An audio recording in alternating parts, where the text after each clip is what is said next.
What's up, everybody? Wes Mitchell here, Chris Clark, GC Live, coming at you on Tuesday of the bye week. And I tell you, it never fails that Windows wants to do an update the exact moment you don't need it to. So we are running, I would say, about a minute and a half late. I will thank my computer for that. But we are rolling now, and hopefully we'll have a good jam-packed show for you here today. Got some folks already in the chat, as always, for the show here on YouTube, Twitter, Facebook, and, of course, on all the major podcast platforms. We are brought to you by AffordableMedicalUSA.com, home of the Game Day Chair. And, Chris, let's go ahead and tell everybody about the Game Day Chair and how they can get hooked up with one, maybe just in time. If you go ahead and take care of business this week, you maybe can get you one just in time for the Texas A&M game next Saturday. Yeah, if you're not going to be in the stands, which, of course, limited seating, but you can have an unlimited seating experience if you get the Game Day Chair and take it to your house, your living room, your man cave. Go to AffordableMedicalUSA.com if you want more information on the Game Day Chair. Search for the Maxi Comfort Cloud with Twilight. You can see pictures. You can see all the features that it has, power pillow, lumbar support. Super comfortable, super roomy chair, a variety of positions, a lay flat position, TV watching, lounge. So complete your sort of game day watching experience and ensemble by getting yourself the Game Day Chair. 5 games left this season, NFL games left, plenty of Netflix to watch at any time for those of you who have that. So make sure you check those guys out. We appreciate their support of the show, so make sure that you go support them and check out the Game Day Chair. Does anybody not have Netflix these days? Like, I feel like I don't even know if you have to make that disclaimer. Like, I think everybody has some type of streaming device or streaming network, I should say. There's like 1,000 of them now. So for games, and it seems like there's games on all the time now. Like because the NFL games get moved around due to COVID and contact tracing and all that. There's always something right now as far as sports go.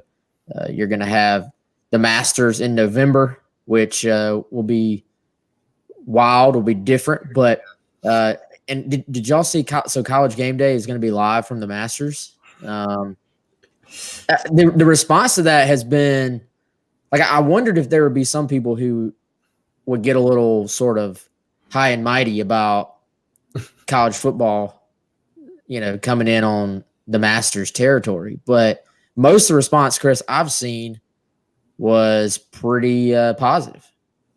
Yeah, it was. It is the Masters, one of those sort of prestigious events, and people, tend to like to leave it how it is, for better or worse. And so, obviously, it's a great event. I still have not, I'm ashamed to admit, made it out there this year. Actually, I was in line through a connection to probably get tickets. My wife has been to a practice round. I was in line to get tickets, and then all this happened. 2020 happened. 2020 hit, so I'm not going. But yeah, College Game Day being there is definitely going to be interesting. I think it's a pretty cool idea. Just my personal preference, personal opinion. Well, you generally do not have. If y'all bear with me, I'm still trying to get all of our links up because, like I said, I was running late today. It's kind of one of those things, man, where how many opportunities do you actually have to have the Masters during college football season? So, right. Most years it's not happening. So you kind of take advantage. It is the year 2020. Things are crazy. We all know that. Things are weird. It is what it is. I tend to like it. I think it's cool. It'll be – because, man, game day has really – had so many, they've been to so many venues now. It's like, how many more firsts are there? So now I feel like they can go to Alabama 100 times. They can go to Georgia 100 times. They've even been, I remember when Game Day came to South Carolina the very first time in 2001 when South Carolina played Florida. And it was a huge deal. And it's still a big deal if you get Game Day, but it's not like there's not many firsts left for Game Day. So the Masters, though, That's a true first. So that's pretty cool. All right, so this week it's going to be a little different. Obviously, we're going to we won't have a game to talk about this week. So much more big picture. We're working on some guests. Today we got Will Helms, who does a really good job on our site on GamecockCentral.com, giving a more analytical approach to the game. He's going to come on, and for you mathematical stat nerds, Will Helms will be on here to educate us on some of that stuff. He's going to be on about 8 minutes or so at 2:15. Working on Eric Kimry at some point this week, Perry Orth at some point this week, and hopefully at least one more guest. So we'll have plenty of stuff to talk about, and just sort of take a more big picture approach with no game. Then next week we'll sort of circle back. We'll start focusing on Texas A&M. We'll have Texas A&M guest or two, and then we'll go from there. But at any point this week, if you have questions, be sure to throw them in the chat. And I would say for me, Chris, at some point today, and we'll probably go ahead and try to get Helms in here, then we'll go into more detail after. But I want to get into biggest surprises so far, both positive, negative. What has played out the way we thought it would? What has played out the way we absolutely did not expect? And it's I think we knew the season was going to go really, really fast with just 10 games, but dude, because they always go fast. But we're at the halfway point, which is mind-blowing to me. There's already been 5 games. South Carolina obviously sitting at 2-3. I was looking on Twitter today. Pearson Fowler had his poll today was at 2-3. Does that accurately sort of portray where South Carolina is as a football program right now? And I would say yes. I feel like if you look at the stats, in most cases, Colin Taylor has a sort of where does South Carolina fall in the SEC stat-wise article up right now. If you look at it, South Carolina's upper tier in a few things, bottom tier in a few things, but for the most part, they're just right there in the middle. And I think it's kind of one of those things right now, and that there is a little bit of a lull within the fan base coming off of this disappointing loss. But as much as South Carolina is inconsistent right now from game to game, I feel like they're sort of consistently kind of in the middle as far as what I think this team is right now compared to other SEC teams. Yeah, I mean they've been what you've seen from this team on offense. It is a fairly consistent performance. They put up more points against Vanderbilt, which there are reasons for that, right? Offensively, everybody talks about this identity. Gotta have an identity. I think, and I've gone into this, I'm not anybody who wants to label an offense or a team as having an identity is totally fine. I'm not poking fun of it. I'm not saying it's a bad thing. Your identity needs to be to score points on offense. However you get there, I mean, you can do it by passing predominantly. You can do it by running. You can do it by being balanced. We've seen a bunch of teams get it done in a variety of ways. Your identity needs to be to score points. So I think they've been more consistent offensively. There hadn't been a game this year where they've fallen off a cliff offensively yet. Even the LSU game, they left points on the table a lot. They made mistakes a lot, but they still did what they've done best this year, the most consistent area of this team, running the football. At the same time, they've been consistently inconsistent and consistently poor in a few areas. Even when it hadn't shown up as much, we talked about this a lot, playing the run. It didn't show up as much against Vanderbilt because, quite frankly, they don't really have the horses to make you pay for it. But Vanderbilt popped off a few 8-yard runs, and you go, "Ooh, this isn't good." We saw that against Tennessee. We saw Florida make some explosive plays. We saw, I mentioned Tennessee did it, saw it against Auburn, saw it again against LSU. too many chain movers on first down. I think that the thing that South Carolina sort of bucked the trend of is they weren't good on third downs against LSU. We went into the reasons for that yesterday. But yeah, it's been, I just think this team has been what it is. The issues that we've seen in every game, whether positive or negative, have honestly been pretty consistent. There were some more outliers, Parker White struggling, for instance. I mean, we haven't seen that. But we've seen some mishit kicks on kickoffs, for instance. We've seen some miscues on special teams. We've seen explosive plays and not playing the run very well defensively. And we've seen an offense that has run the ball very well and doesn't create enough explosive plays. So I don't know if that was maybe a little bit more than you wanted at this point. But I just think this team, that's sort of what we've seen through the first half of the season. There's some things that they've got to continue to do better if they're going to find some wins, to do what they do well, continue that, get better at some areas. And then there's obviously some things that they've got to clean up on this team to give them an opportunity in the back half. Man, I think you look – and by the way, all right, so I'm going to go ahead and address some comments here because they're flying in, mostly from Facebook. But some of them I really strongly disagree with. One of them being change the quarterback. That's the biggest issue. I don't think quarterback play is the top 5 biggest issues on this team. I really don't. Was quarterback play, and we as media and sports fans all tend to remember what we just witnessed, the last game we saw. And I don't think Colin Hill was great against LSU. I'm not here to defend that and try and make you see something you didn't see. Could have played better, needed to play better. But to say quarterback is the biggest issue, I just cannot agree with at all. Could it be better? Yes. But as far as the issues South Carolina is having as a team, I don't think it's top 5. Steve, who apparently says we shouldn't even talk about the team anymore, which that's not going to happen because we have a job. I want to keep collecting my paychecks, honestly. So we're going to keep talking about the team.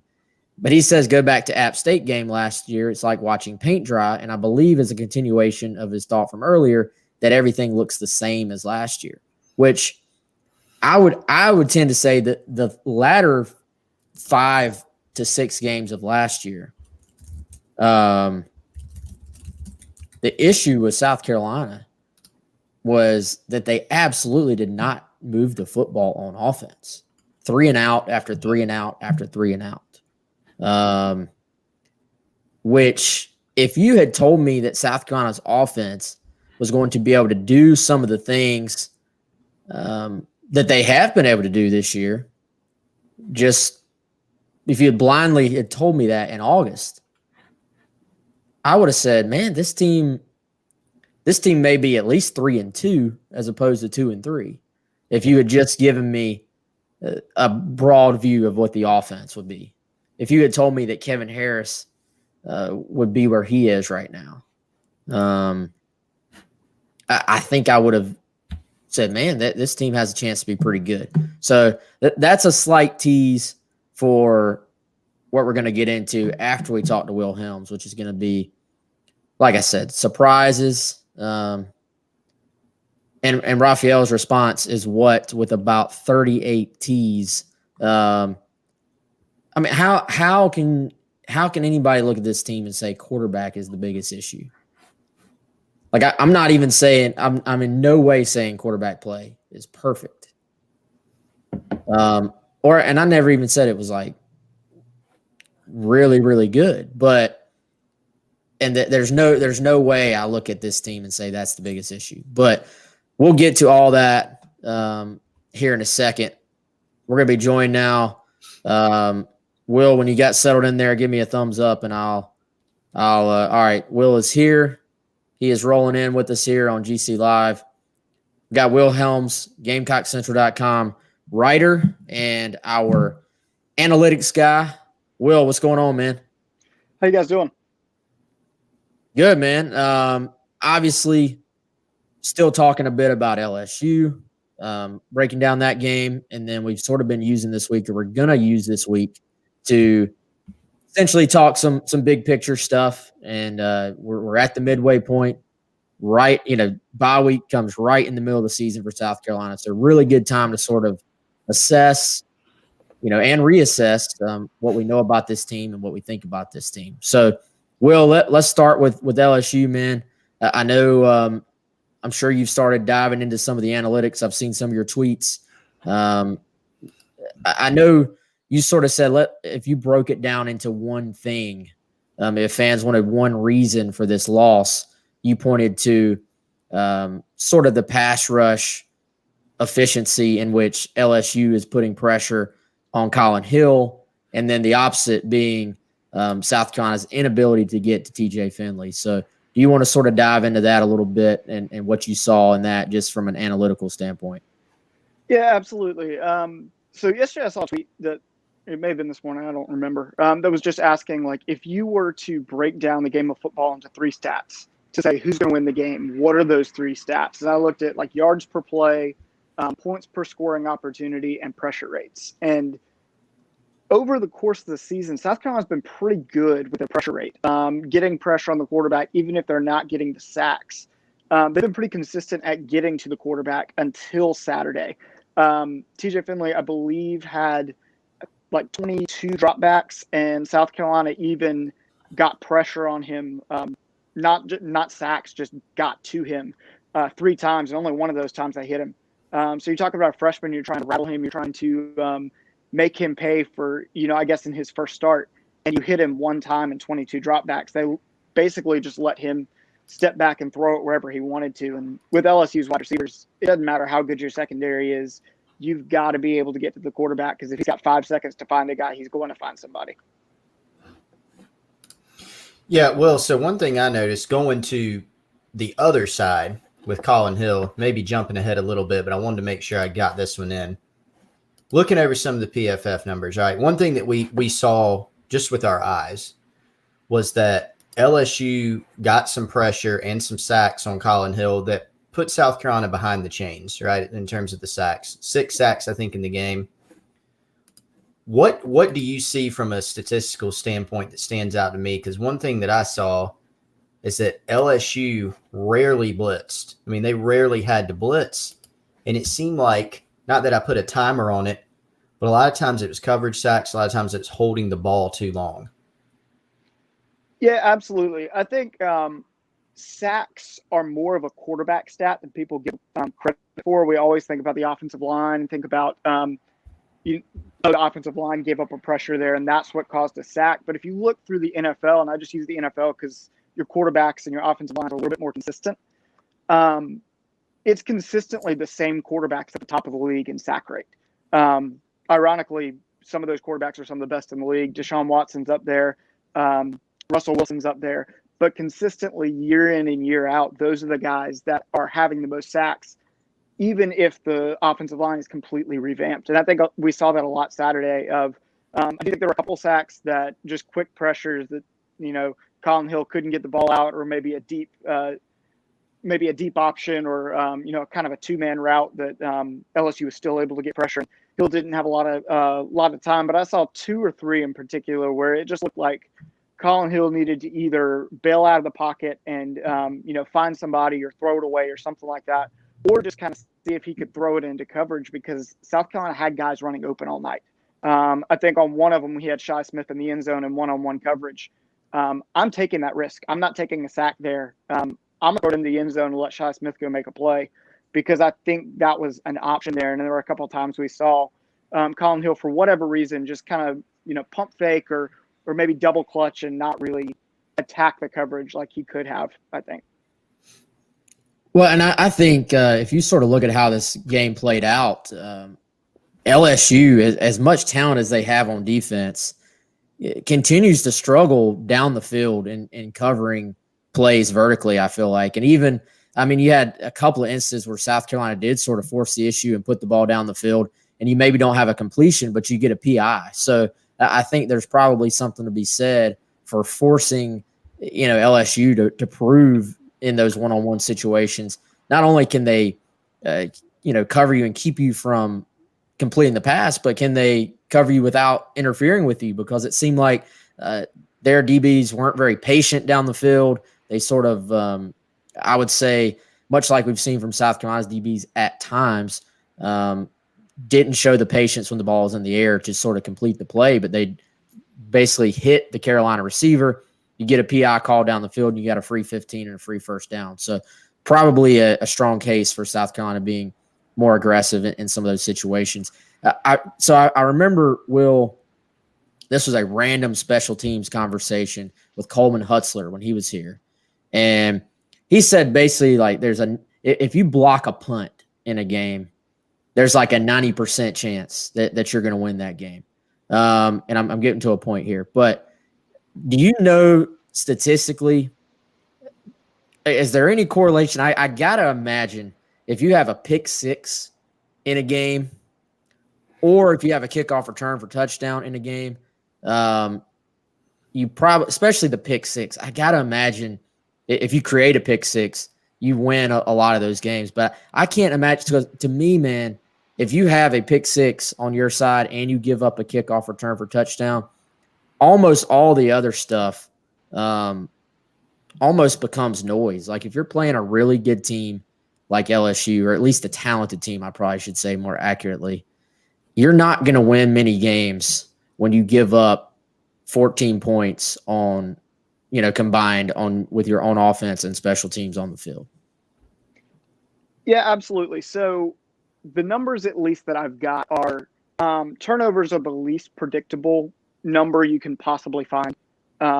That's why there's not really year after year, this team is so much better. I think it was a conversation maybe, or an article or something I had maybe 2 or 3 years ago about when we're looking at regression, what are we looking at to say, okay, can this team repeat this? Or is this, destined to be a better year or worse year or something like that? And 2 or 3 years ago, whatever year that South Carolina went 7-5 and it was looking really good, they beat Michigan in the bowl game. They had an absurd amount of turnovers and several, or I guess takeaways, and several of those ended up being touchdowns. And year after year, you can't rely on winning the turnover battle. We say it's a key and you want to be able to do that, but unless you've just got an elite defensive line that's going to put pressure on the quarterback every play, that's not going to happen. And so if you're relying on turnovers to win, that is not really predictable, I guess. And so the flip side of that is when you do get a turnover, you can't really predict that's going to happen. You can't really predict that you're going to have a pick six, but it takes a game that on paper was kind of evenly matched, and it completely flips that around. You think about those 14 points of, even if LSU was moving the ball, the quarterback doesn't even have to touch the ball and they score 14 points. And so you take those two away, and it's a 2-possession game. You see maybe South Carolina kicks one less field goal in that position. Maybe they're a little bit more aggressive on offense there. It's a completely different game if you don't have one of those things happen. And then you have two of those happen, and there's just no way to win. Yeah, that's a great point. I mean, you look at South Carolina being down 21 points at the half. They come out, they score on the first possession. Now it's a 2-touchdown game.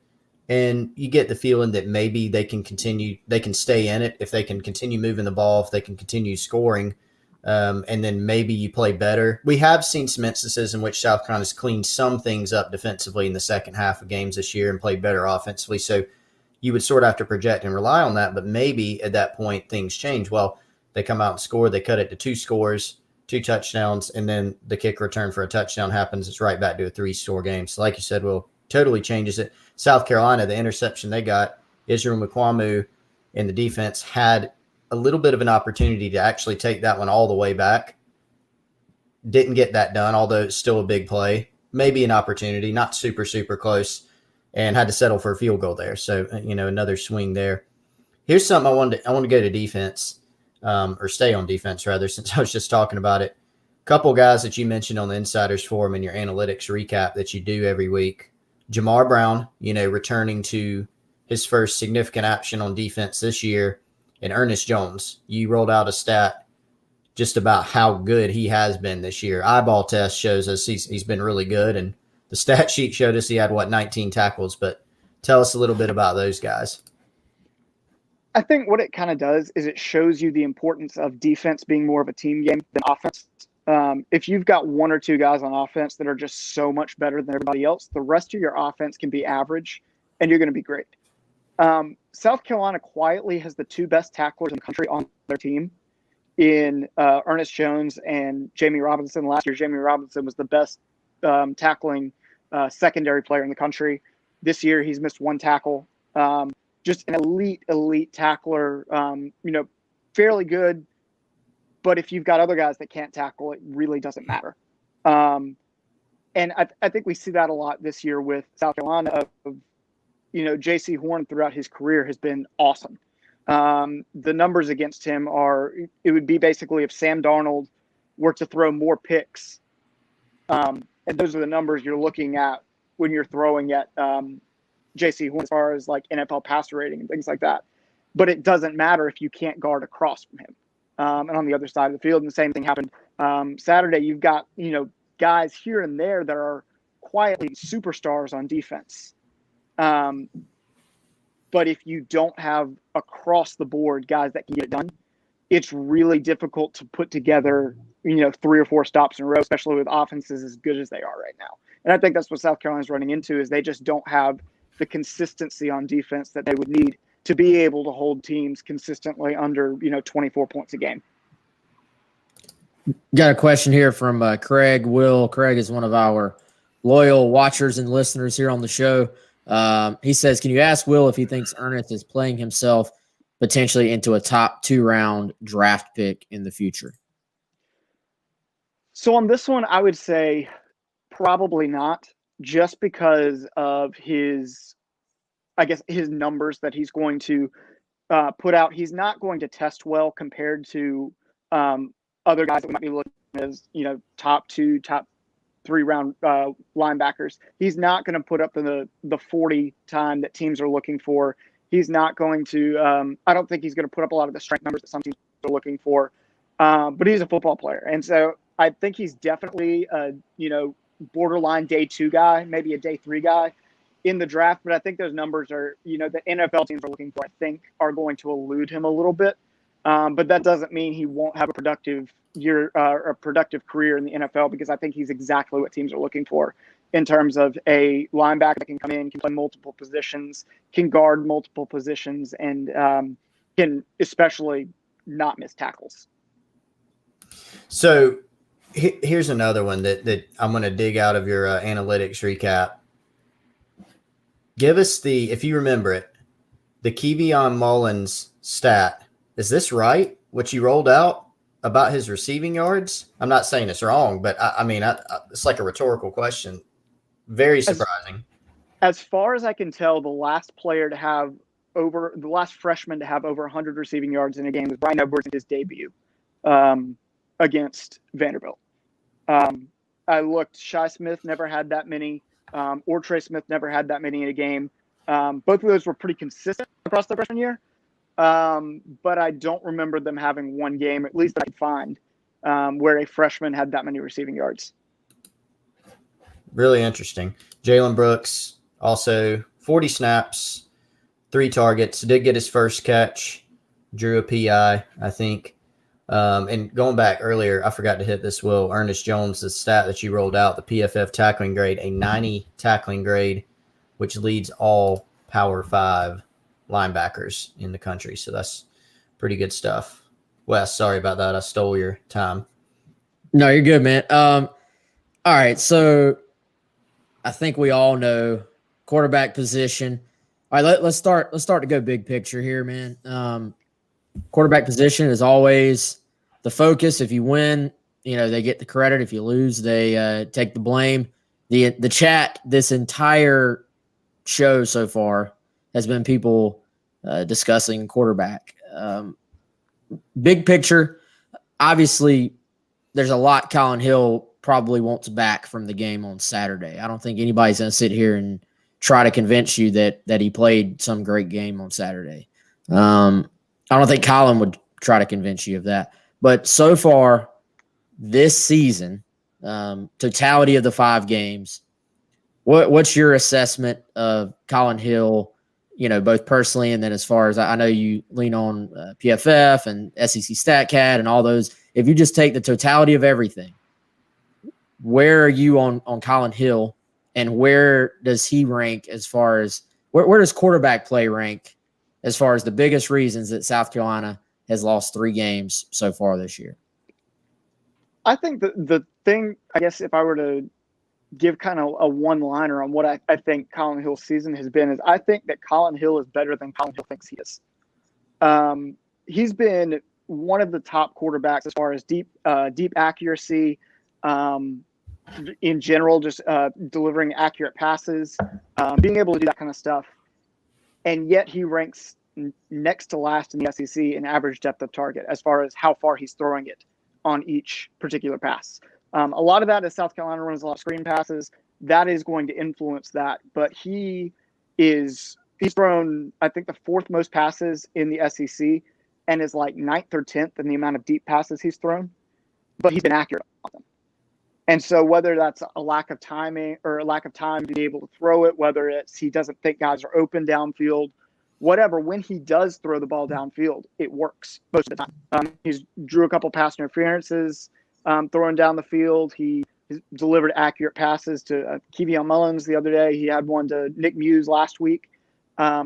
He's just not throwing it, I think, as much or as confidently as he should be given how he's played this year. As far as reasons South Carolina's 2-3, I think they played 2 really good teams. I think LSU is a better team than people are giving them credit for. They lost 20 starters from last year, but they have the coaching, they've got the talent, and I think that they'll be better going forward. And then you play Florida. Florida's a wash. That's the best offense they're going to face all season. So I think a lot of it is the defense is not quite as good as people thought they would be. But Colin Hill's been good. And I don't know that making a quarterback change, unless you have a guy like, I guess, Luke Doty, if he were to come out and just light it up with his legs, I don't see a quarterback change doing really anything to help South Carolina going forward. Well, last one that I've got for you, want to go to the running game. There's some discussion on it before you came on, and I think from a schematic, stylistic standpoint, we're going to talk about that some later in the show, but from a statistical sort of analysis standpoint, obviously there were some times last season where South Carolina was good in the run game. We remember early in the year when we were all talking about Penn and Pull, talking about Rico Dowdle, talking about Tavian Feaster. They lose those guys. You lose Marshawn Lloyd before the season. It's Kevin Harris, Deshaun Fenwick. We all know that those guys have surpassed expectations, particularly Harris. But what have you seen in the run game statistically from this Carolina team? And if you have it in front of you or in your mind, sort of how does it compare to maybe the same point last year or all of last year? So I think one thing that's has surprised me, I guess, in the run game is how much South Carolina is running power. And when we say power, we mean a lead blocker of some sort. We knew we'd see a lot of it with Mike Bobo. He loves his fullbacks. He loves his tight ends, kind of that style offense. But as far as having an offensive lineman pull or a fullback lead the way or something like that, South Carolina is running that at a higher level, or I guess a higher clip, as in yards per attempt, and a higher frequency than any other team in the SEC other than Auburn. And so that surprised me a little bit. I think we would see a little bit of it, but I guess the frequency with which South Carolina is running it has been impressive to me. I think the other thing is that Kevin Harris has been great, specifically after contact. He does a really, really good job of, I think, maintaining speed through arm tackles. Everybody can break arm tackles, but I think the way that he stays at full speed when he's running through a tackle has been really helpful to South Carolina this year, because it allows him to get to that second level, to get to that third level, and continue to run. He's broken. I mean, I cannot remember the last time we saw running backs, break this many long runs. I mean, thinking even back to Marcus Lattimore. Marcus Lattimore would have, a ton of those 8 to 10 yard runs, and he would drag guys, but even he wasn't running 20, 30 yards with as much frequency as, as Kevin Harris is. I think he's got a 20-yard run in every game this season, which to me is just really, really impressive with how he's run the ball like that. Good stuff as always, Will. I'll leave the last answer here completely open-ended to you. Is there anything we have not covered or anything that you feel like the people need to know, either big picture from the first 4 games or just moving forward? I mean, whatever way you want to take it. Is there anything you're going to be focused on, maybe the final half of this season? So I think one thing, the past couple of weeks, we've been looking a lot at the secondary, looking a lot at what the rotations are going to be like, especially with Israel Mukwamu getting back. The guy that Mukwamu took the most snaps from in the secondary was John Dixon this week. So I'm going to be interested to see that going forward, to see how those guys kind of complement each other. But the other thing I'm looking at is the defensive line rotation. Very quietly, Tonka Hemingway has become the 4th defensive lineman. He started the past 2 games, one of those in place of the injured Aaron Sterling. But even when Sterling came back, Hemingway started and had more snaps than any other defensive lineman other than the other 3 starters. So I'm interested to see if they do some things to see if they can get Jordan Birch in there a little bit more, see if they can, give the pass rush some new life. It started well in the season, just kind of gone downhill a little bit. So I'm definitely interested to see what South Carolina is going to do. If they're going to blitz more, what they're going to try to do to put more pressure on the passer, especially when you've got a guy like Kellen Mond, coming up, here in 2 weeks, that throws the ball really well against no pressure and really struggles against pressure. I'll just kind of be interested to see what the defensive staff kind of tweaks through the season to help with that. Good stuff, Will. Hey, man, we appreciate the time as always, and we'll talk to you soon, okay, man? Absolutely, guys. All right, it's Will Helms. Check out all of his work as well as all of our work on GamecockCentral.com. And I think it's an excellent point there at the end, Chris. If you sort of look at this season going forward and what questions have to be answered for South Carolina, not that I want to put too much stock into one game, but I think finding a way to continue as they did earlier in the year and do so more so than they did against LSU, get pressure on the quarterback, either with 4 or just finding some different ways, to do it, I think has to be a key for South Carolina moving forward. It does. But part of that is playing the run better.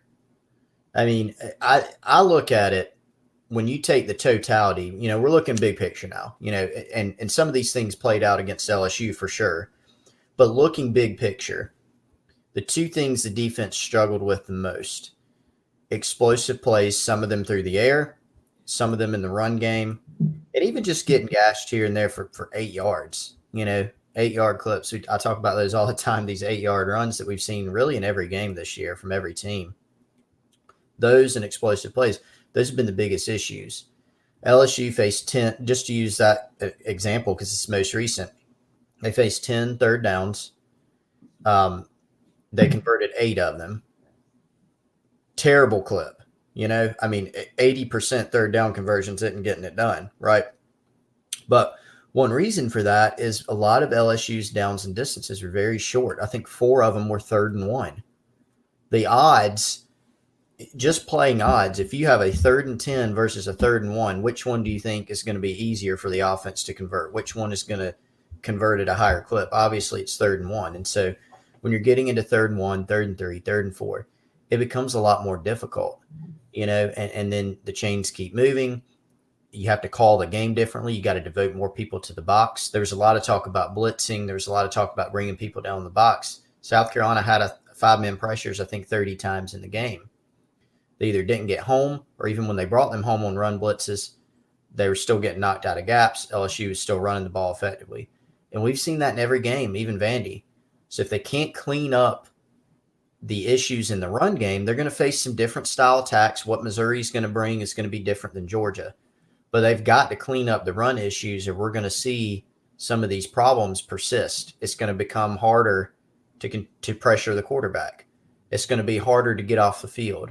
Your 3rd down conversion rates that we saw at the beginning of the year that were some of the best in the country, top 10 in the country going into LSU, are going to fall more towards what we saw against LSU, right? So I think that those are the biggest issues defensively. Really number one for me.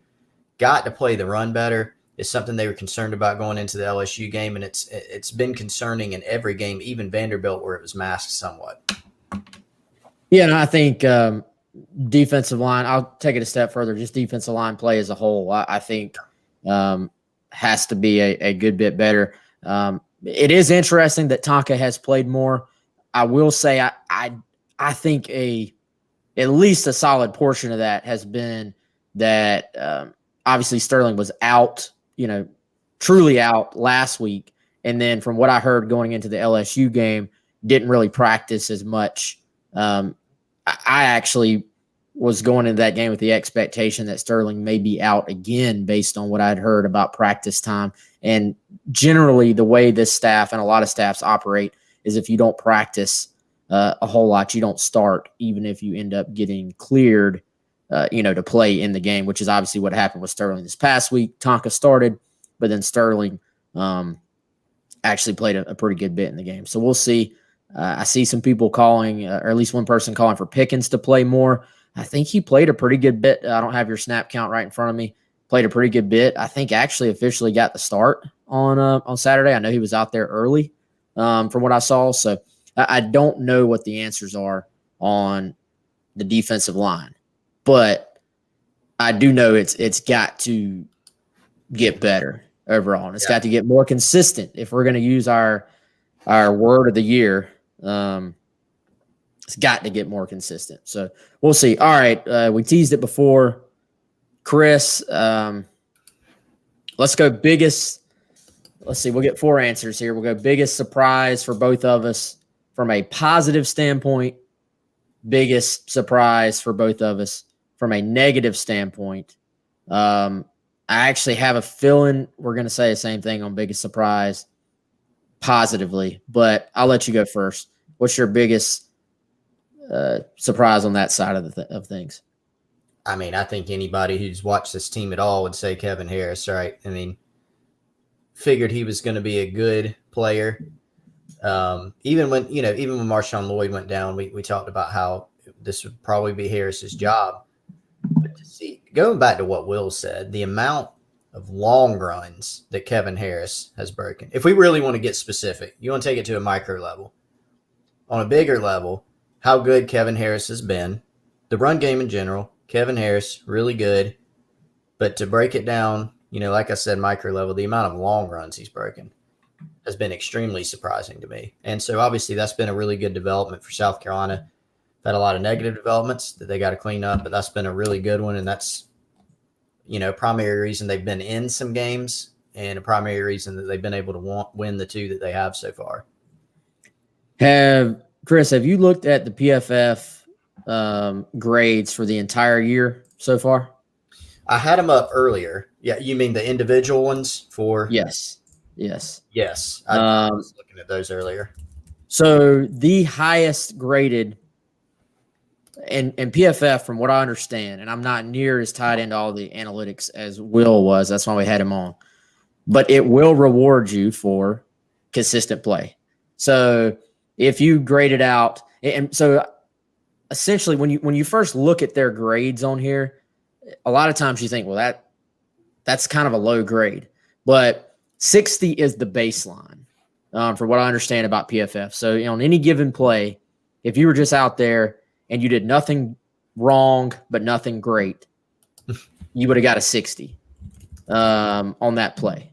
You get if you do something well on a play, you get 1 point on that particular play. If you do something outstanding, you get 2 points, or you can lose a point or lose 2 points, and then it adds up over a game. But let's say you graded out as a 70, but you were 70 for all 5 games. You're going to get a boost in that you've consistently performed at an above average level with their grading system, as opposed to if you were an 80, then a 50, then a 75, then a 45, and you were all over the place. So with that in mind, there's no surprise at all to me that the highest graded South Carolina player so far this year through 5 games is Kevin Harris. He has a 79.5 grade on offense, and to me, still just has to be the story of the season so far from a positive standpoint. Because as much as we try to have our finger on the pulse of this team, on the pulse of this program, and as much as we hear stuff from inside the program, that doesn't mean you're always going to get it right. And I think just as important for us to go back and say, hey, we got that one right, we got that one wrong. With Kevin Harris, I didn't foresee. I thought he would be a solid middle of the pack SEC running back who would run with power, would break some tackles, would for the most part sort of get what he had blocked for him. You see what I'm saying? Like he'd sort of hit the hole, whatever's there, he'd get it, maybe drag some tacklers. But I did not foresee the big plays from Kevin Harris. And to your point a second ago, and to Will's point, it's proved now, man, it's not just a fluke 88-yarder against Vandy.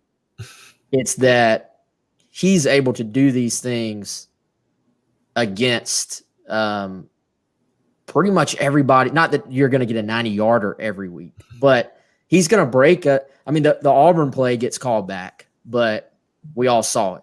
A long run against LSU, which I don't care what LSU's looked like on defense. They have speed on defense.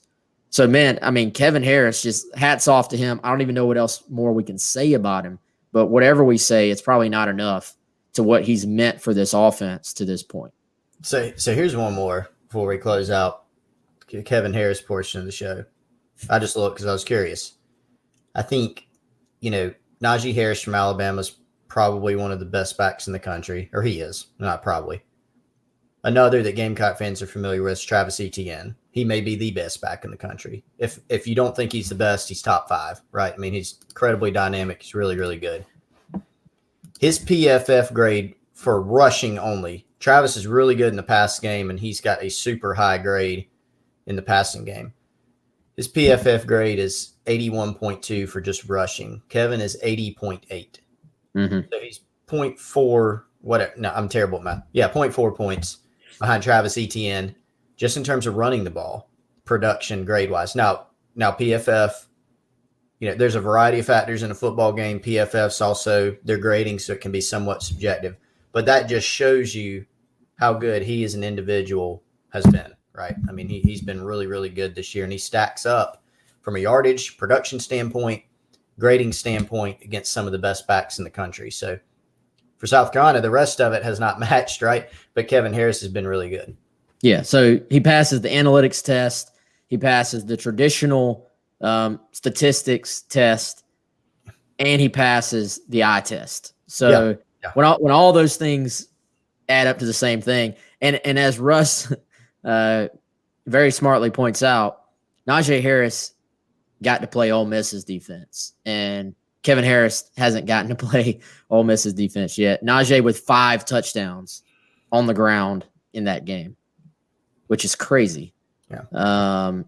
And probably, I mean, the interesting thing is right now, what would Harris's total be if South Carolina didn't have some of the other issues against LSU, and they were able to sort of just stick to their offensive game plan and keep feeding him?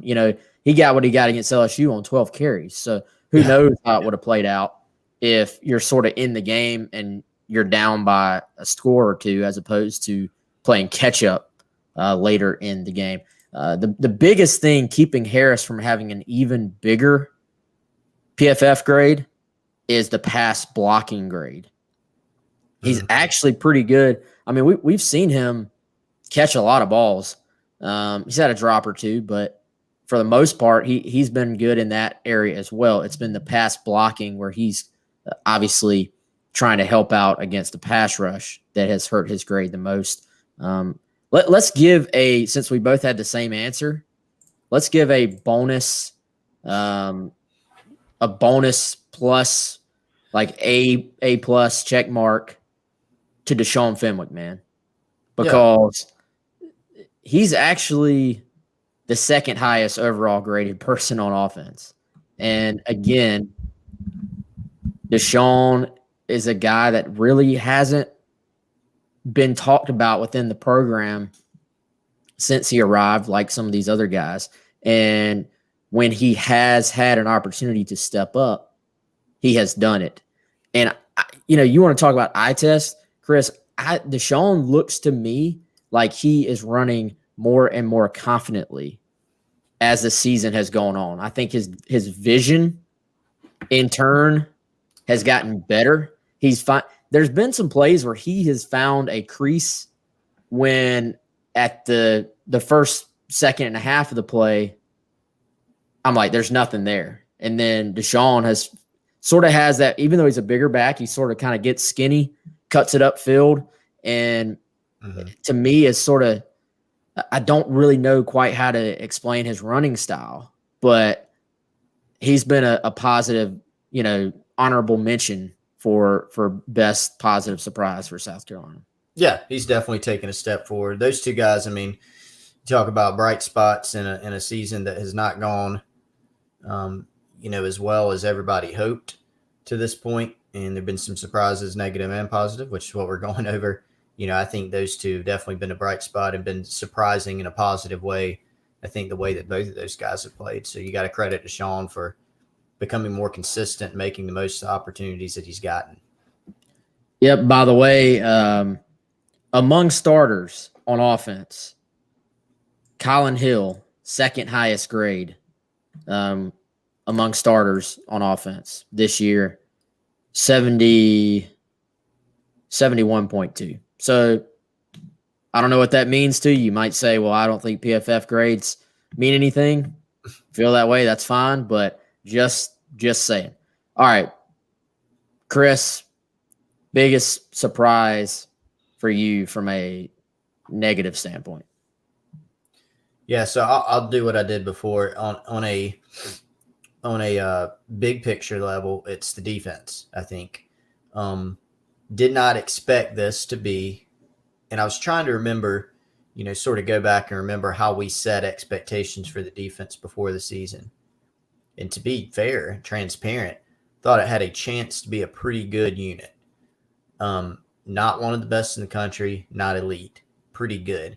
Don't think they've lived up to that so far. That's sort of the big picture answer. There's a lot to unpack within that. It's easy to just say they stunk in this game or they stunk in this situation.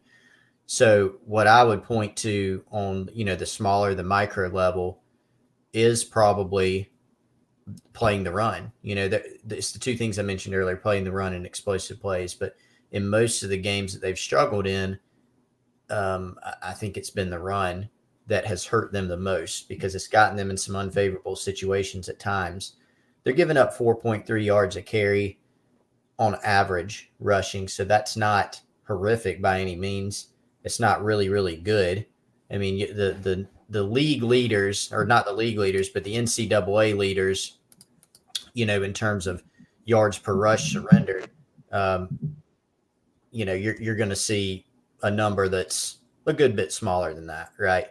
But 4.3 yards a carry is not terrible, but that's a number that's got to get better. I think even aside from that, have they created some negative plays at times? Yeah, but I think too much work between the 20s, and when you do that, you are relying on bogging down on the red zone, and you're relying on creating turnovers, which, as Will told us earlier, it's very unpredictable. You can hope to get turnovers, you can practice it, but it's hard to say whether or not you're going to be presented with those opportunities for so many variables. So I would say just big picture, defense. I think that's been the most disappointing thing. Yeah, and God, I mean, I guess it doesn't make for very good show, but I mean, I have to agree. I think when to me the receivers and the passing game, some of the stuff there is still a big issue. But as far as expectations, we talked about it literally. The hours we talked about the receiving core prior to the season. I don't even want to think about what that number would be. Yeah. Which is why it's so funny that somebody accused us on our message board of overhyping the wide receivers this year. And I'm like, dude, we literally have said from the entire offseason that was the single biggest worry on this team. So that matches up with the expectations, I think.